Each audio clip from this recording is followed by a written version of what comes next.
Kupermalukan suami dan mertuaku yang selalu menghinaku. Episode 2. Tamat. Assalamualaikum sahabat Bunda. Semoga Allah selalu memberikan kesehatan dan kebahagiaan untuk kita semua. Buat sahabat Bunda yang sudah subscribe, semoga rezekinya dilancarkan ya. Amin ya rabbal alamin. Haris! Teriak seorang perempuan dari lantai atas. Suaranya cukup melengking. Iya, Mah, jawab Haris sambil berteriak pula. Kami semua mendongakkan wajah, tapi belum ada seseorang yang muncul di pandangan. Ini spray kotor kok masih di kamar Mama sih? Bawain dong ke ruang cuci. Sahut ia yang sudah pasti mertuanya Haris. Kami semua saling memandang merasa heran. Kenapa Haris seperti seorang pembantu di rumah ini?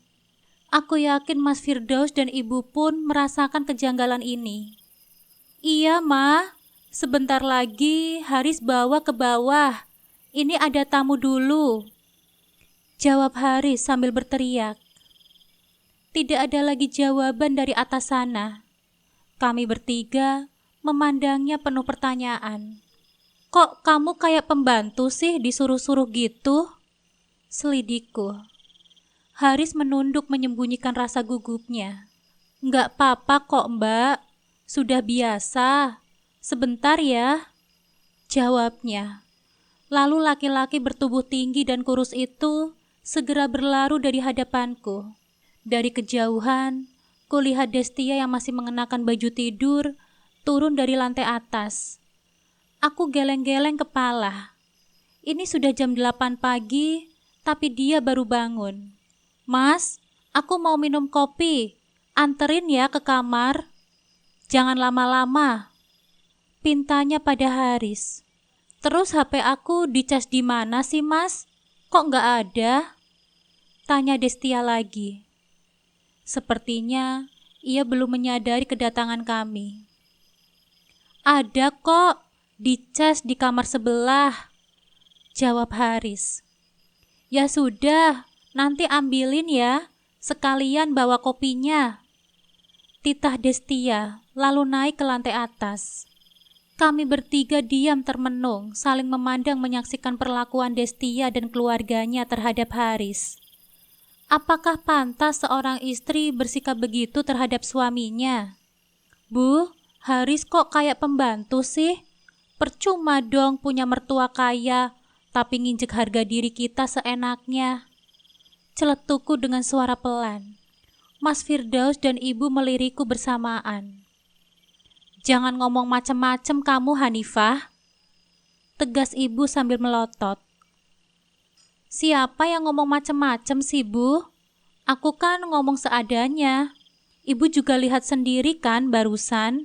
Senggahku dengan suara pelan. Tidak berlangsung lama, Haris kembali membawa spray dan selimut di dalam pelukannya. Lalu di belakangnya, Destia mengikuti. Kali ini pakaian yang dikenakannya sedikit rapi. Wajahnya pun sudah dipoles bedak. Ada tamu pagi-pagi begini, ujarnya sambil tersenyum paksa, lalu duduk di hadapanku. Iya, Des. Ibu ngajak ke sini katanya mau pinjam uang buat makan seminggu ke depan. Ujarku tanpa basa-basi. Terlihat mata ibu membulat menatapku sebagai bentuk protes. Padahal seharusnya ia berterima kasih karena aku sudah membantunya bicara. Beneran ibu kesini mau minjam uang? Tanya Destia sambil melirik ibu. Beneran sayang, kamu kan banyak uang, pasti punyalah uang sekitar 1 jutaan. Ibu butuh buat makan, tahu sendiri kan kakak iparmu Hanifah orang miskin, cuma jualan seblak, mana mungkin dia punya duit segitu. Sahut ibu sambil tersenyum paksa. Lagi-lagi ujungnya menghina. Aku yakin sekali sebentar lagi ia akan dihinakan oleh ucapannya sendiri. Bukannya Mas Firdaus itu kerja ya? Tanya Destia. Kesempatan buat menghina balik. Gajinya kan cuma 3 juta. Itu pun dipotong karena sudah kasbon duluan. Suamiku itu kan cuma satpam. Gajinya nggak cukup buat kebutuhan sebulan. Nggak kayak orang tua kamu yang sukses jadi pengusaha. Celetukku. Mas Firdaus terlihat membulatkan mata sebagai kode untuk diam. Tapi aku tidak mau. Sebentar ya, aku ke belakang dulu, mau ambil minum. Destia tersenyum kecut. Mas Firdaus dan ibu seolah bersiap memarahiku habis-habisan. Aku pura-pura ingin ke kamar mandi, daripada harus mendengar ocehannya. Malu-maluin kalau sampai kami ribut di rumah orang. Ternyata Destia dan Hari sedang ada di dapur. Mereka terlihat saling berdebat.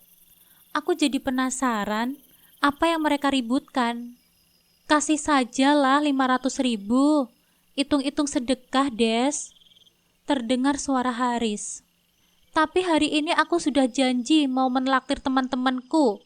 Papa juga bulan ini gak kasih aku jatah uang. Itu gara-gara kamu beliin ibu mesin cuci yang harganya mahal. Papa itu gak suka kalau kamu pakai uangku seenaknya. Tahu diri dong. Senggah Destia. Oh, ternyata mesin cuci yang Haris belikan untuk ibu beberapa minggu lalu itu uangnya dari papanya Destia. Itu pun ia tidak senang membelikannya. Padahal ibu sudah pamer ke semua orang kampung kalau menantunya yang kaya raya itu begitu perhatian. Aku mengelus dada. Perkataan Destia terhadap Haris seperti perkataan Mas Firdaus kepadaku. Nyelekit di hati. Tapi aku mau berbakti sama ibuku, Des. Kok kamu jadi hitung-hitungan begitu sih? Haris berbicara. Aku celingukan ke kiri dan ke kanan. Takut ada seseorang yang melihatku sedang menguping di balik tembok. Kalau kamu mau berbakti sama ibumu ya silahkan. Tapi pakai uangmu sendiri, jangan pakai uangku. Dan sekarang aku gak mau minjemin buat ibu. Terdengar suara langkah kaki mendekat. Sepertinya Destia akan keluar dari dapur. Dengan jalan berjingkat-jingkat, aku segera pergi karena takut ketahuan. Ada Bu Besan, ujar mamanya Destia. Ia terlihat cantik dan awet muda. Tersenyum pada kami sambil mengulurkan tangan. Setelah selesai bersalaman, ia pun duduk bersama kami. Apa kabar, Bu? Tanya ibu sambil tersenyum. Padahal ia tidak pernah tersenyum semanis itu jika sedang menyambut kehadiran ibuku. Sebentar ya, ada telepon. Jawab mamanya Destia sambil berdiri dan menatap layar ponselnya. Aku menahan tawa. Kasihan sekali ibu dicuekin. Tidak berselang lama, datang beberapa orang tamu. Sepertinya mereka dari kalangan orang yang berada. Terlihat dari penampilannya yang berkelas, tidak seperti kami bertiga. Aku sedikit merasa minder dengan mereka. Mamanya Destia menyambut hangat tamu-tamu yang berdandan cetar itu, lalu mempersilakannya duduk bergabung bersama kami. Jeng, mereka ini siapa? Mau minta sumbangan ya? Tanya salah satu di antara mereka. Kami bertiga saling melirik. Oh, bukan Jeng, ini mertuanya anakku, Bu Inggit namanya.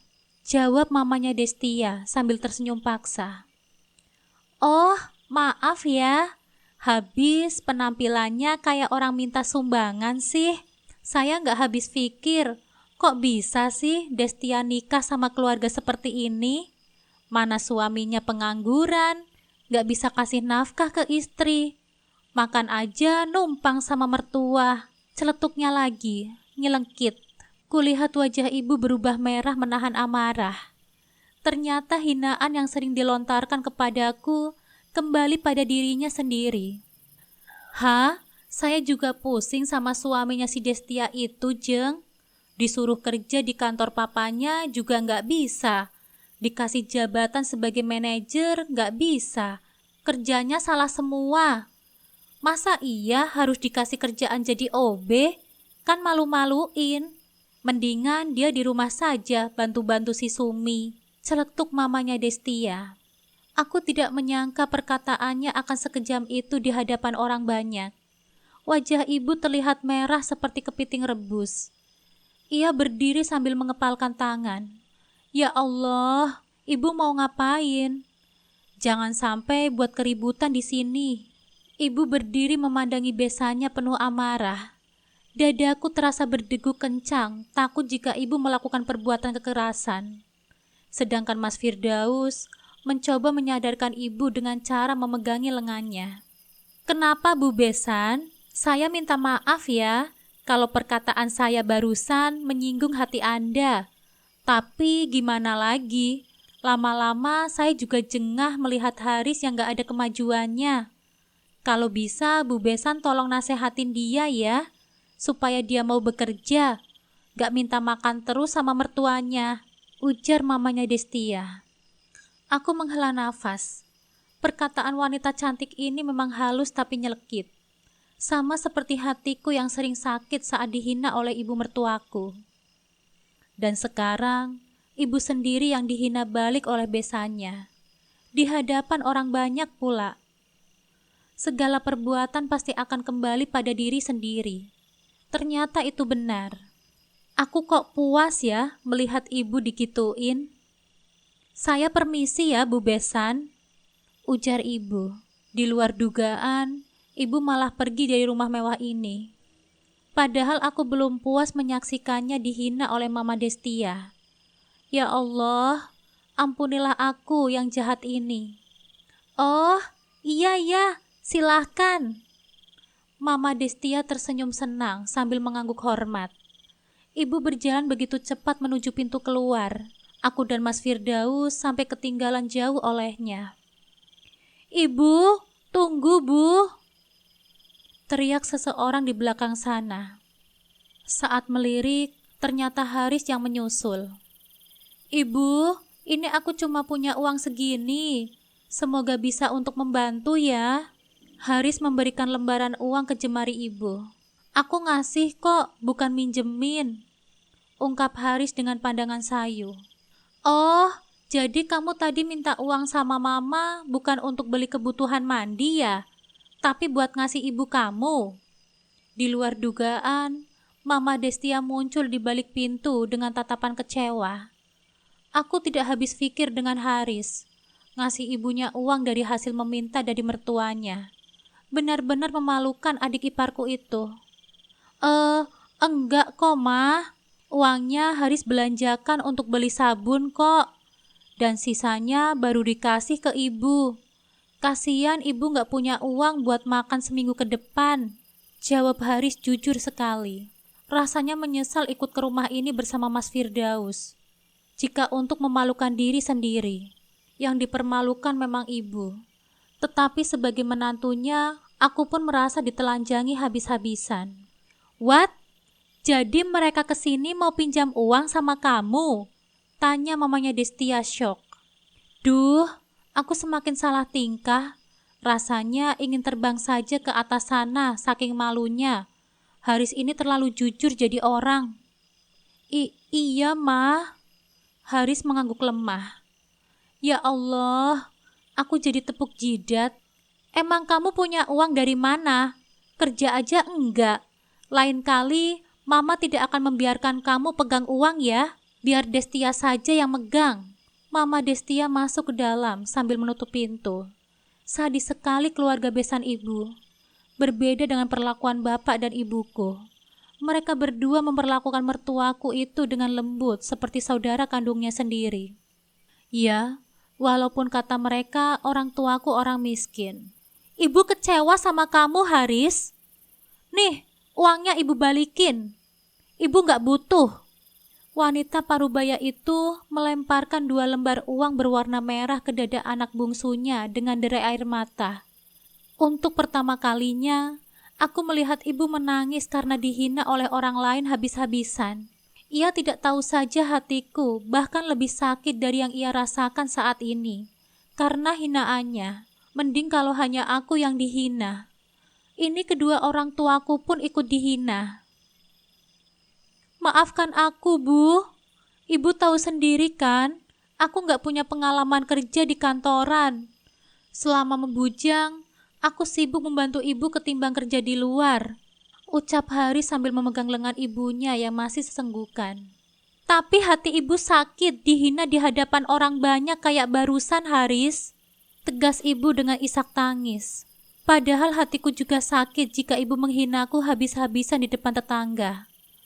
Bahkan sampai dibanding-bandingkan dengan Destia. Saat melirik jam tangan, ternyata sudah 9:30. Aku harus segera ke kios untuk jualan. Karena jam 10 pagi, pelanggan sudah banyak yang datang untuk mengantri. Mas, aku duluan ya, mau buka kios. Bisikku di dekat telinga Mas Firdaus. Ya sudah sana, jawabnya sambil berbisik pula. Selama di jalan, bibirku tidak hentinya menyeringai, membayangkan muka ibu yang memerah saat dihina di depan banyak orang tadi. Entah mengapa, seperti sebuah obat bagi luka hati ini. Semoga saja wanita itu mengubah sifat buruknya setelah kejadian ini. Setelah mengambil peralatan dan bahan-bahan untuk jualan, gegas aku membuka kios. Alhamdulillah sudah ada beberapa remaja yang mengantri untuk membeli seblak. Sebentar ya, Neng. Mbak siapkan dulu, ujarku pada ketiga remaja itu. Siap, Mbak. Santai saja. Tumben nih datangnya kesiangan. Biasanya jam 10 sudah ready, jawabnya sambil memainkan ponsel. Iya, tadi ada acara sebentar, makanya telat. 1 jam kemudian, kios sudah ramai oleh pembeli. Beruntung Dira, adikku yang bungsu, sudah selesai belajar daring dan membantuku melayani pembeli. Azan zuhur telah berkumandang dan kios pun sepi. Alhamdulillah aku bisa pulang dulu untuk melaksanakan sholat. Dira, uang 50.000 sama 100.000 sudah Mbak masukkan ke dalam brankas ya. Mbak mau sholat zuhur dulu, nanti ditemenin Alifah suruh ke sini, ujarku sambil memasukkan kunci brankas ke dalam dompet kecil. Iya Mbak, gantian ya, jawabnya. Saat hendak pergi, tiba-tiba ibu datang dengan wajah kesal. Tanpa permisi ia melangkah masuk ke dalam dan membuka laci tempat menyimpan uang. Aku bergegas masuk menyusul. Loh, ibu ngapain ambil semua uangku? Tanyaku sambil menepis tangannya. Beruntung di laci hanya ada uang recehan, karena semua uang hasil jualan barusan sudah masuk ke dalam brankas, dan benda itu berada di tempat yang aman. Hanya aku dan Dira yang tahu. Ibu lapar, mau beli makanan. Kamu ini gimana sih? Masa jualan sudah siang baru dapat duit segini? Protes ibu sambil menguras semua uang yang ada di laci. Benar-benar tidak tahu diri, sudah meminta, menghina pula. Kukira ia akan berubah setelah mengalami kejadian tadi pagi. Minggir sana, ibu mau beli makanan, cetusnya, lalu keluar dari kiosku tanpa merasa berdosa. Dira geleng-geleng kepala tidak menyangka. Pasalnya, baru kali ini ia melihat sikap mertuaku yang sesungguhnya. Biasanya dia tidak sudi untuk menginjakan kaki ke kiosku, yang katanya sempit dan kumuh ini. Copet! Copet! Tolong! Dompet saya dijambret! Teriak seorang wanita tidak jauh dari kiosku. Aku dan Dira spontan berlari keluar. Di depan sana sudah banyak orang berkerumun.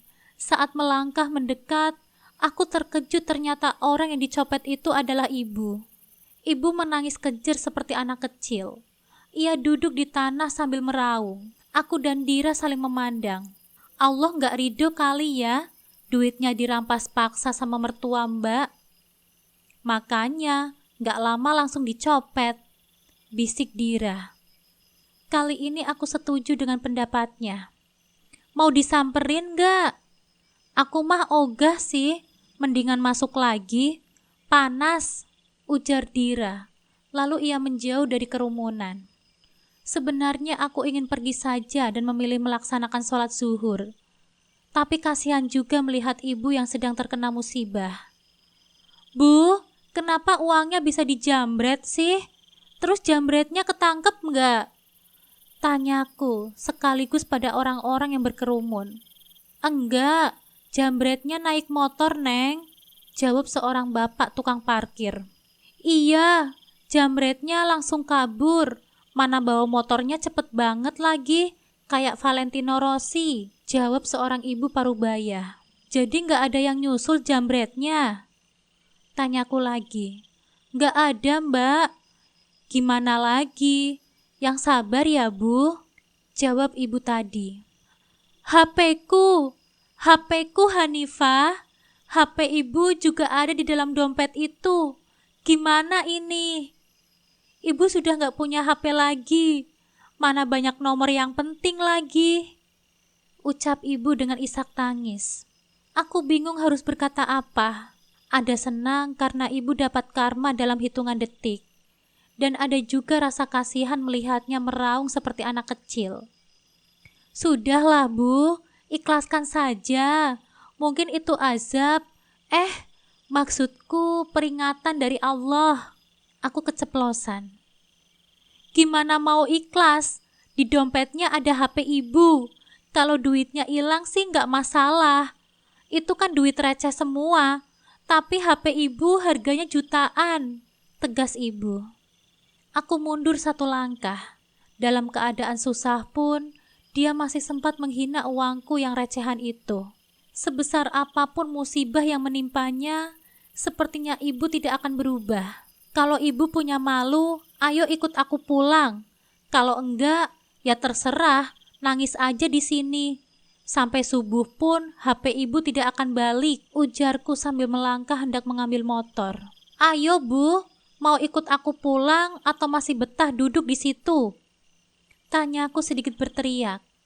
Motor sudah terparkir di hadapan wajahnya. Meski malas-malasan, ibu tetap naik ke atas motor. Selama di jalan, ia tetap meracau seperti anak kecil. Minta diteleponin Mas Firdaus sama Haris, dan juga meminta ponsel yang baru. Entah kapan kamu bertobat, Bu? Yang ada di otakmu itu cuma uang dan gengsi saja. Tiba di rumah, aku langsung menelpon Mas Firdaus dan Haris sesuai kemauan ibu. Setelah selesai, baru melaksanakan sholat zuhur. Saat melihat jam ternyata sudah pukul 1:30. Alifa, kamu temenin Anti Dira jualan dulu ya. Bunda mau sholat dulu dan mau telat nih. Kamu naik angkot saja ya biar cepat. Titahku pada Alifah. Iya, Bunda. Gadis kecil itu segera bersiap. Lokasi warung sebelahku dan rumah memang lumayan jauh jika jalan kaki. Tapi jika naik angkot hanya perlu membayar 2.000. Selesai sholat, Mas Firdaus dan Haris terlihat sudah datang. Mereka berdua sibuk menenangkan ibu yang menangis karena kehilangan ponselnya.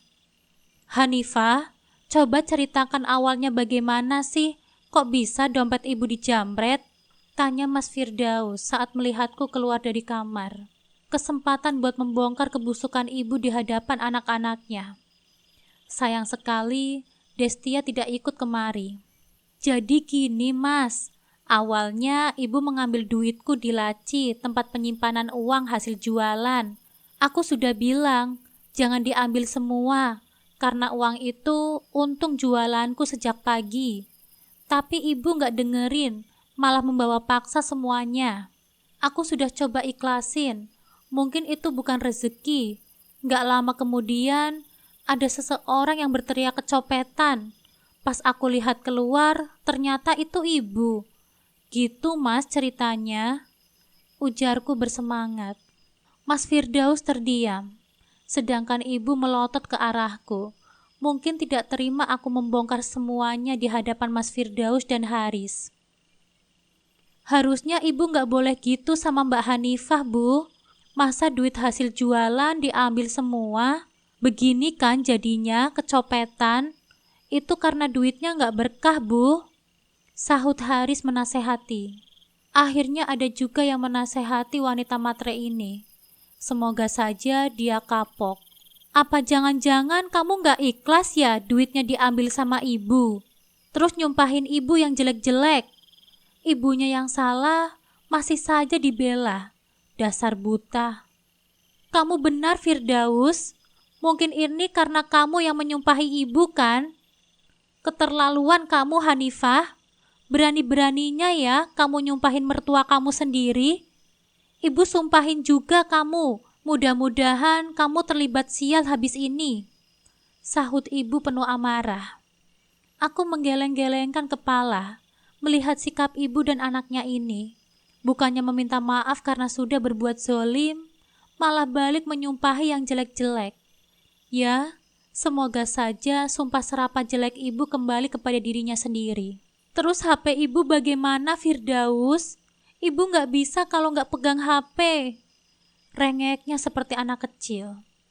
Ya mau bagaimana lagi, Bu? Zaman sekarang gak ada harga HP yang 1 juta. Kalau second sih mungkin ada. Jawab Mas Firdaus pasrah. Enggak, ibu gak mau pakai HP second. Apalagi yang harganya 1 juta. HP kamu saja buat ibu. Ibu merebut ponsel Mas Firdaus yang tergeletak di atas meja. Ya jangan diambil dong, Bu. Terus aku bagaimana buat komunikasi? Mas Firdaus keberatan. Kamu pakai saja HP-nya Hanifah. Terus nanti suruh dia beli lagi. Masa sih beli motor saja sanggup, beli HP nggak sanggup? Celetuk ibu seenaknya. Bagaimana Hanifah? Ngalah saja ya. Kamu tahu sendiri kan, mana sanggup aku beli HP baru. Mas Firdaus menatapku. Enggak, enak saja main ambil-ambil. HP itu kan sering dipakai sama Alifa buat belajar daring. Balasku dengan tegas. Sudah, ambil saja sana, bisik ibu yang masih bisa kudengar. Dengan sigap, Mas Firdaus menyambar ponselku yang sedang dicas di atas meja. Sayangnya tanganku terlambat 1 detik untuk meraih dan sudah keduluan sama Mas Firdaus. Balikin HP-ku, Mas, teriakku penuh emosi. Tidak menghiraukan teriakanku, gegas laki-laki itu berlari keluar. Beli lagi kenapa sih? Kamu kan jualan setiap hari. Masa HP saja nggak bisa kebeli? Laki-laki itu naik ke atas motor. Tidak memperdulikan istrinya yang menjerit memanggilnya di belakang. Dengan penuh emosi, aku masuk ke dalam. Asbak rokok yang tersenggol di atas meja melayang menghantam televisi. Hingga benda itu pecah dan serpihan kacanya berserakan di lantai. Hanifah, itu TV pemberian mantuku. Keterlaluan ya kamu. Dasar anak orang miskin, teriak ibu. Aku sangat tahu televisi ini pemberian dari Destia. Dan ibu sangat menyayangi benda itu. Ia juga kerap memamerkan kepada tetangga saking sombongnya. Gimana rasanya barang kesayangan kita hancur? Tanyaku dengan nada kempas-kempis. Pokoknya kamu harus ganti Hanifah.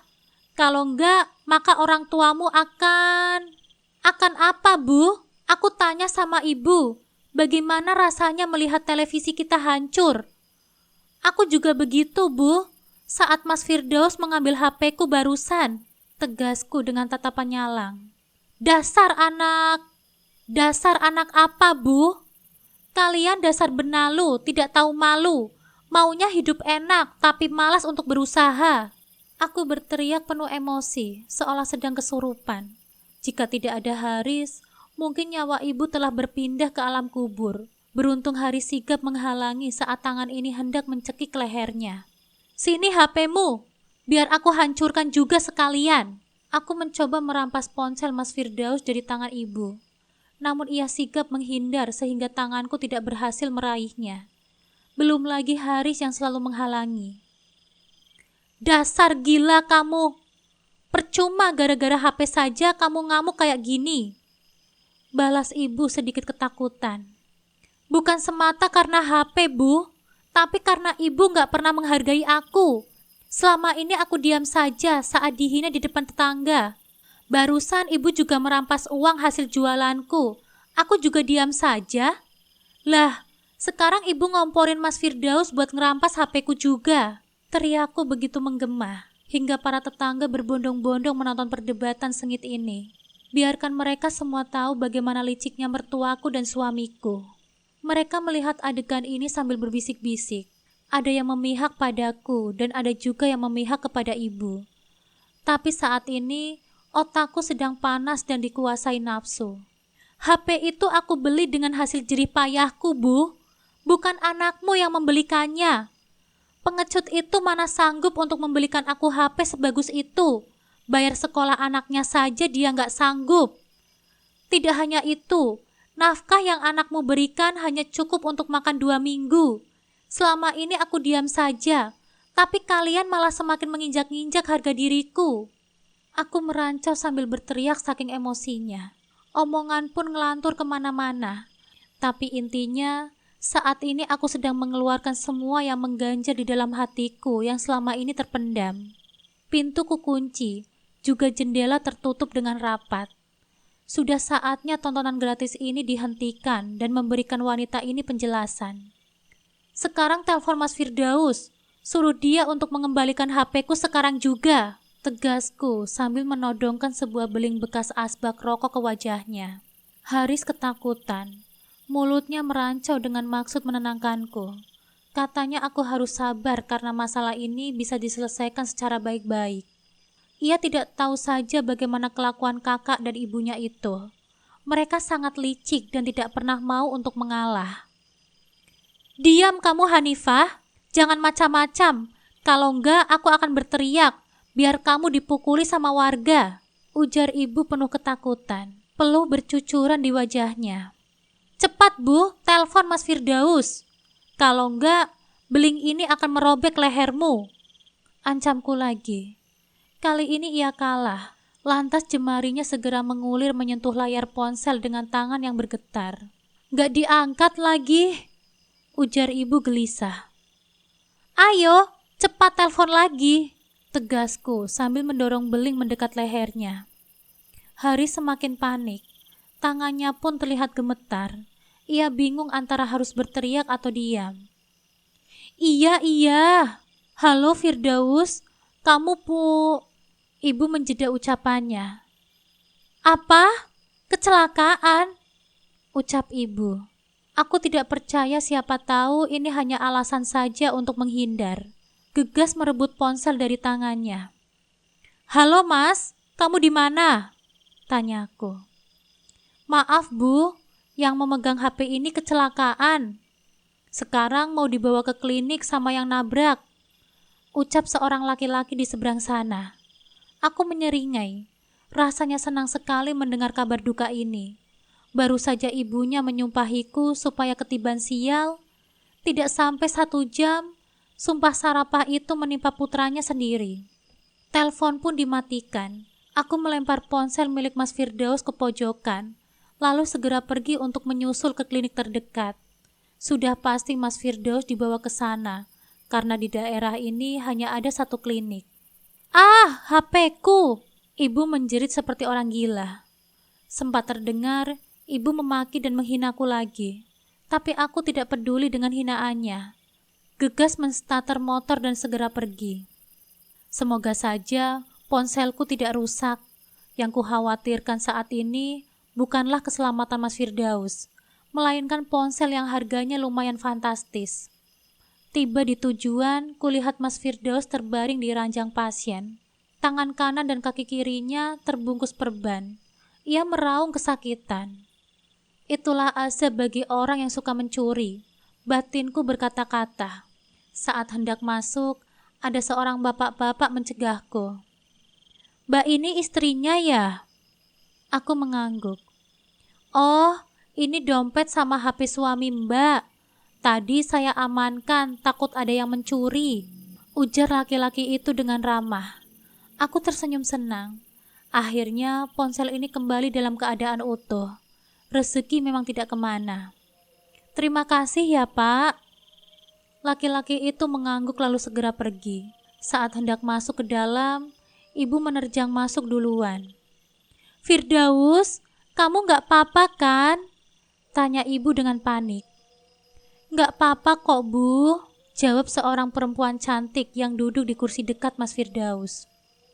Saking khawatirnya sama ponsel ini, aku sampai tidak menyadari ada perempuan itu yang sejak tadi menemani Mas Firdaus. Ya ampun Karin, "Ini kamu kan?" tanya ibu sok ramah. "Iya betul Bu, aku ini Karin." Mereka saling berbagi pelukan hangat. "Kamu berubah, ibu jadi pangling kayak gini. Ibu sampai gak kenal loh, udah jadi istri orang kaya ya kamu rupanya." Ibu memandang perempuan itu dengan takjub. "Itu kan dulu Bu, sekarang sudah janda," jawab perempuan itu malu-malu. "Wah, kebetulan dong. Kenapa kalian gak CLBK saja?" Celetuk ibu tanpa memperdulikan keberadaanku di ruangan ini. Aku mendehem keras-keras hingga mereka semua menoleh. Ibu menatapku penuh amarah. Jika tidak ada perempuan yang bernama Karin ini, sudah pasti ia memarahiku habis-habisan karena kejadian tadi. "Ini siapa, Bu?" tanya wanita itu menunjukku. "Harusnya saya yang bertanya kamu itu siapa. Kok bisa sih sama suami saya?" tanyaku balik. "Oh, Mbak ini istrinya Mas Firdaus ya?" Perempuan itu terdiam. Wajahnya berubah datar seperti sedang kecewa. "Saya yang menabrak Mas Firdaus, Mbak. Maaf ya, tadi aku gak sengaja. Tapi jangan khawatir, biaya perawatan aku yang menanggung sampai sembuh," ucap Karin sambil tersenyum lagi. Ibu dan Mas Firdaus terlihat sangat gembira. Setelah ini wanita matre itu pasti meminta lebih. "Terus gimana nanti pas Firdaus gak bisa kerja kalau kakinya sama tangannya masih sakit?" sahut ibu. "Oh, jangan khawatir ya Mas. Aku akan menanggung sebesar 2 kali lipat dari gaji Mas Firdaus per bulan. Kalau bisa sih kamu cuti saja Mas. Kalau nggak bisa ya berhenti," jawab Karin dengan santai. Sontak saja Mas Firdaus dan ibu terlihat berbunga-bunga. Aku jadi curiga, maksud perempuan itu bukannya bertanggung jawab, melainkan ada maksud yang tersembunyi. Mas Firdaus memiliki tubuh tinggi dan tegap. Wajahnya juga lumayan memiliki daya tarik bagi perempuan. Tebakanku jika dia menduda, pasti sudah banyak wanita yang tergila-gila karena pesonanya. Jadi tak menutup kemungkinan kalau wanita itu memiliki perasaan terhadap Mas Firdaus. "Terima kasih ya. Harusnya nggak perlulah bertanggung jawab sejauh itu." Mas Firdaus pura-pura menolak tapi mau. "Iya Karin, mungkin seminggu juga Firdaus sudah baikan. Semoga kamu nggak keberatan ya." Ibu pun ikut-ikutan menjaga image. "Nggak apa-apa kok Mas, Bu. Justru kalau nggak kayak gini, aku yang merasa bersalah terus sama kamu," jawab wanita itu, membuat bibir ibu tersenyum merekah. Mereka berbincang-bincang tanpa melibatkan aku. Sebenarnya merasa jengah berada di sini, namun ingin lihat saja segatal apa perempuan itu terhadap suami orang. "Mas, ini nomor HP-ku. Kalau ada apa-apa nanti hubungi aku ya. Kamu juga harus chat aku secepatnya buat konfirmasi nomor rekening," ucap Karin sambil memberikan sebuah kartu nama. "Oh iya Karin, nanti aku pasti akan ngechat kamu kok. Terima kasih ya sudah banyak membantu. Kalau orang lain yang nabrak mungkin sudah lari karena posisinya tadi kan memang memungkinkan," jawab Mas Firdaus dengan senyuman hangat. Padahal ia tidak pernah mengucapkan kata terima kasih kepadaku, walaupun aku sering membantu keuangannya, melayaninya sebagai seorang istri dan juga menantu yang baik untuk ibunya. "Oke, aku pergi dulu ya Mas. Kalau ada waktu aku bakal jenguk lagi ke rumah," ujar Karin. Akhirnya wanita itu pulang juga. Dengan sumringah, ibu mengantarkan hingga ke depan klinik. "Allah itu hebat ya. Langsung ngasih azab seketika sama seorang pencuri," ujarku jumawa sambil melipat tangan di dada. Mas Firdaus langsung diam dan memalingkan wajah. "Ini baru di dunia, belum di akhirat," lanjutku lagi sambil duduk di sampingnya. "Kamu itu ya, sudah miskin, tukang nyuri lagi. Jangan-jangan uangku di dompet sering hilang, kamu juga yang mencuri," selidiku dengan tatapan tajam. Selama ini aku sering sekali kehilangan uang, entah di dompet ataupun di lemari. Jika ku taruh uang 150.000, maka yang hilang hanya 50.000. Kata ibu mungkin uangku diambil sama tuyul. Ya kali tuyul itu anaknya sendiri. Jangan sembarangan kamu nuduh. Aku ini kan suamimu, tegasnya. Oh, jadi kamu menganggap aku istrimu. Terus barusan kamu ngapain? Bertatapan mesra dengan wanita itu. Padahal aku ada di sini loh, ujarku. Hahaha, kamu cemburu ya? Jawabnya sambil tertawa. Selama kamu masih status suamiku, ya pasti aku cemburu lah. Emangnya kamu yang gak peduli sama istri sendiri, walaupun aku sudah sering membantumu saat kesusahan. Mas Firdaus mendelikan matanya. Tersindir mungkin. Memang itulah kenyataannya. Mau aku sakit ataupun sehat, dia tidak mau peduli. Istri sudah makan atau belum, ia pun tidak mau tahu. Apalagi saat istri kekurangan uang untuk belanja dan kebutuhan sehari-hari, ia juga tidak mau tahu. Dasar kamu menantu kurang ajar. Tiba-tiba ibu datang sambil mendorong punggungku hingga terhuyung. Firdaus, istrimu ini tadi ngamuk-ngamuk di rumah. Televisi pemberian dari Destia sampai pecah karena dilempar asbak rokok sama dia. Senggah ibu memandangku dengan nyalang. Sudah kuduga, hal ini akan terjadi, dan aku sudah mempersiapkan jawaban telak yang akan membungkam mulut mereka. Apa? Terus TV-nya nyala nggak, Bu? Tanya Mas Firdaus kaget. Ya mana mungkin nyala, orang sudah hancur lebur begitu kok. Jawab ibu masih melotot ke arahku. Benar-benar kamu ya? Cuma gara-gara HP saja sampai segitunya? Marah ya marah, tapi jangan sampai merusak barang dong. Itu TV mahal, kamu mana sanggup untuk beli? Hardik Mas Firdaus. Tiba-tiba ia berubah buah seperti seekor serigala. Padahal barusan saat ada wanita itu, ia seperti seekor kucing yang terluka. Begitulah namanya orang kampung, gak bisa mengendalikan diri. Apalagi dia itu kan cuma lulusan SMP, gak berpendidikan. Beda jauh dengan Karin yang sudah sarjana. Celetuk ibu memandangku dengan remeh. Oh, sekarang bahan perbandinganku bukan lagi Destia lagi ternyata, tapi sudah ganti jadi Karin. Apa dia tidak berkaca? Kedua anaknya juga sama-sama lulusan SMP. Ibu gak mau tahu. Pokoknya kamu harus ganti TV ibu dengan yang sama persis kayak gitu, tegas ibu sambil mengempaskan bokong di sofa. Kini saatnya aku berbicara. Cuma TV yang rusak saja kalian heboh. Terus bagaimana dengan hatiku yang setiap hari mendapatkan hinaan dari ibu? Padahal jika ibu gak punya uang, mintanya sama siapa? Sama aku kan, bukan sama Destia menantu kesayangan ibu. Tadi juga ibu ngambil uang hasil jualanku di laci. Apa aku marah? Enggak kan, Bu? Yang ada aku malah nolong ibu ngajak ibu pulang. Selama ini aku diam saja kalian hina. Tapi sekarang aku juga merasa capek diperlakukan seenaknya terus sama kalian. Kulihat wajah Mas Firdaus dan ibu malah biasa saja. Omonganku ini mungkin hanya masuk dari telinga kanan dan keluar dari telinga kiri. Ibu menghina orang tuaku miskin, padahal kalian juga orang miskin, bahkan lebih miskin dari orang tuaku. Mereka gak pernah menghina orang lain, sedangkan ibu sudah miskin, doyan menghina orang. Kali ini raut wajah ibu berubah.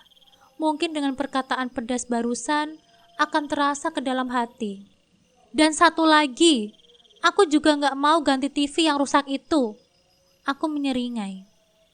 Mulut ibu sudah menganga ingin membalas ucapanku. Akan tetapi, seorang perawat masuk.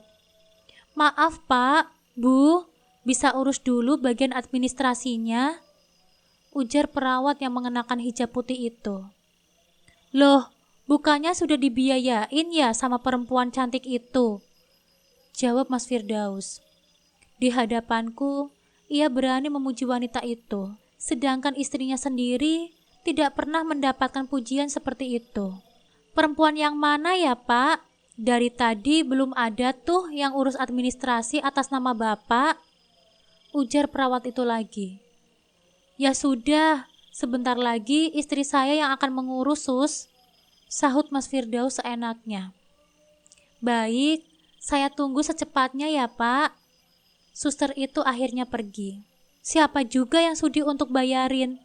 Ogah banget. Bu, coba pinjem dulu HP-ku mau chat Karin, pinta Mas Firdaus.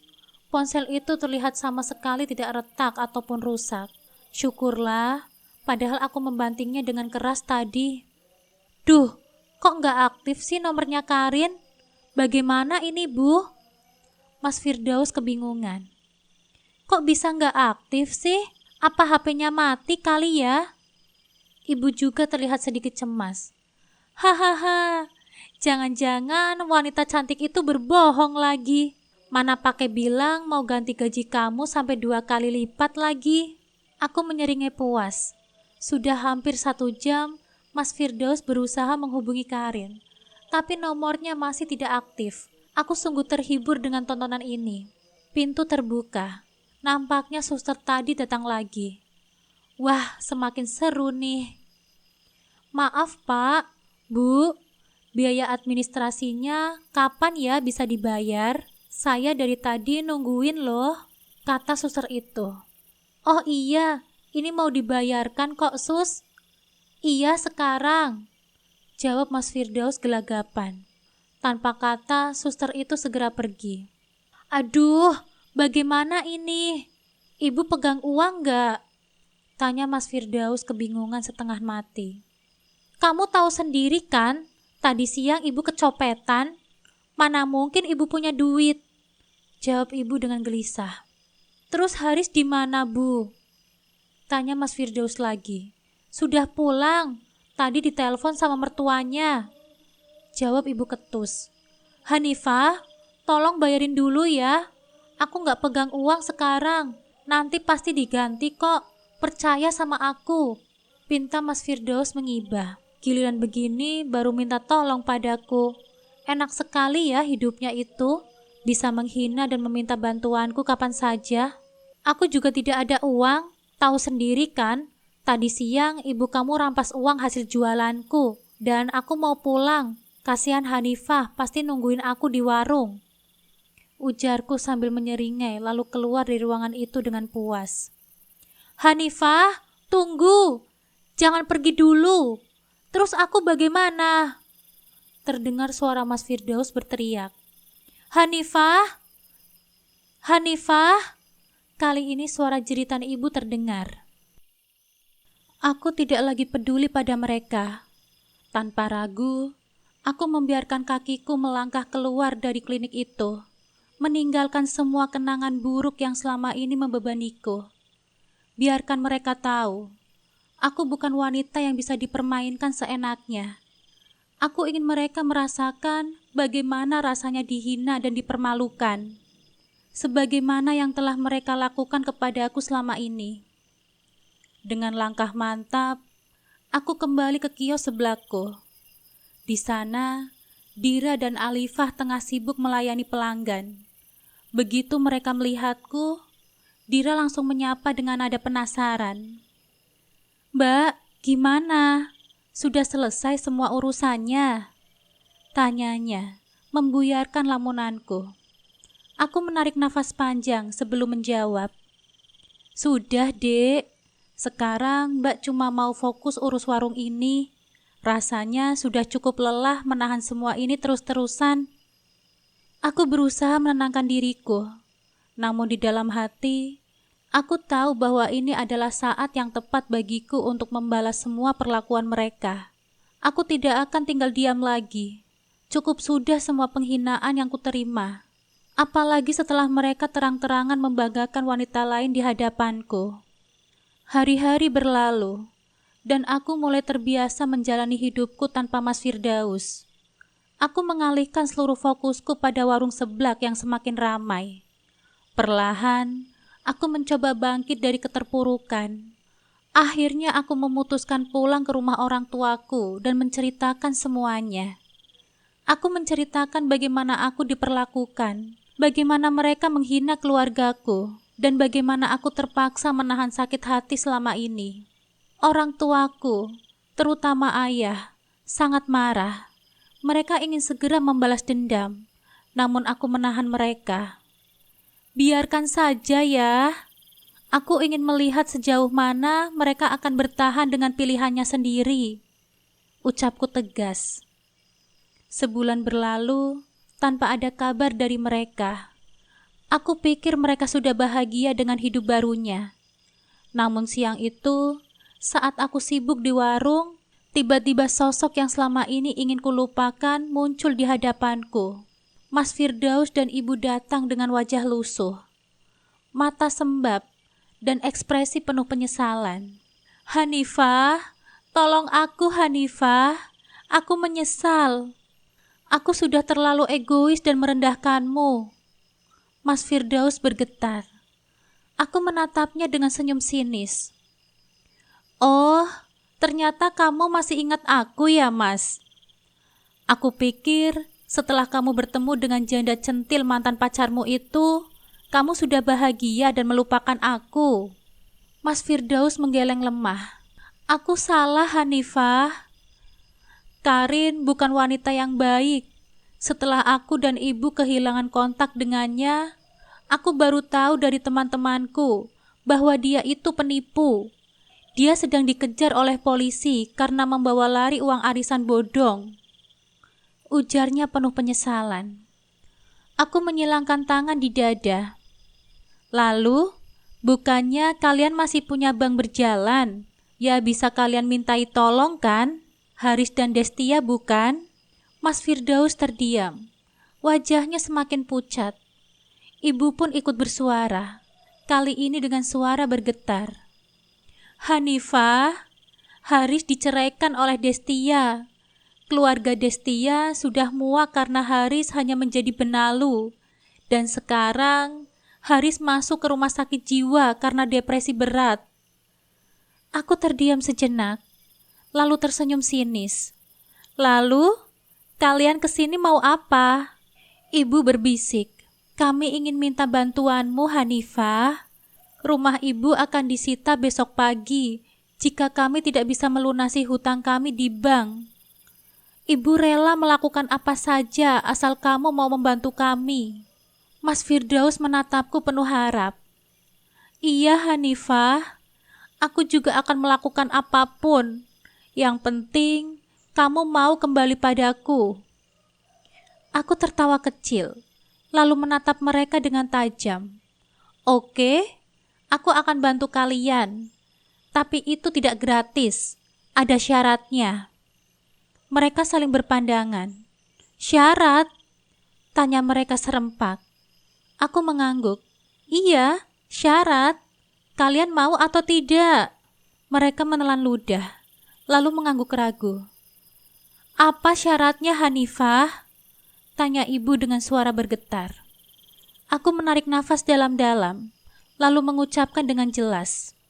Pertama, Mas Firdaus harus menceraikan aku dan hak asuh Alifah jatuh ke tanganku.